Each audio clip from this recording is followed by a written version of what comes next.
ওয়ায়ুনাজ্জিলু মিনাস সামাই মাআ, আল্লাহ তাআলাই আসমান থেকে পানি বর্ষণ করতেছেন। ফায়ুহয়ী বিহিল আরদ, ওই পানির দ্বারা জমিনকে উর্বর করতেছেন।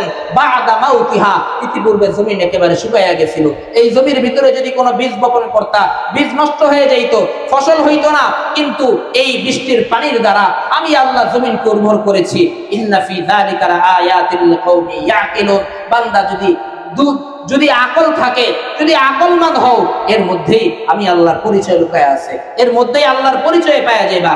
এরপরেও পাও নাই, আল্লাহ আবার বলতেছেন ওয়া মিন আয়াতিহি, আমি আল্লাহর একটা নিদর্শন হইল আন তাকুমাস সামাউ ওয়াল আরদু বিআমরি। দেখো একবার আসমানের দিকে তাকাইয়া, আসমানটা আমি আল্লাহর আদেশে দাঁড়ায়া রইছে, খুঁটি নাই, খুঁটি ছাড়া আমি আল্লাহ আদেশ করছি আসমান দাঁড়ায়া থাকো, আসমান দাঁড়ায়া আছে।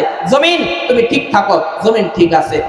যেদিন আমি আল্লাহ আদেশ করব, সেদিন আসমানও ভাঙা পড়বে, সেদিন জমিনও ধুইসা পড়বে। সুম্মা ইযা দাআকুম দাওয়াতাম মিনাল আরদ, একটা সময় আসবে তোমরা এই জমিনে যাই আমাকে ভুলে গেছো, একটা সময় আসবে তোমাদেরকে ডাকা হবে, আমি আল্লাহর দরবারের দিকে তোমাদেরকে ডাকা হবে। ইযা আনতুম তাখরুজুন, সেদিন তোমরা কবর থেকে বের হয়ে আমি আল্লাহর দিকেই আসবা।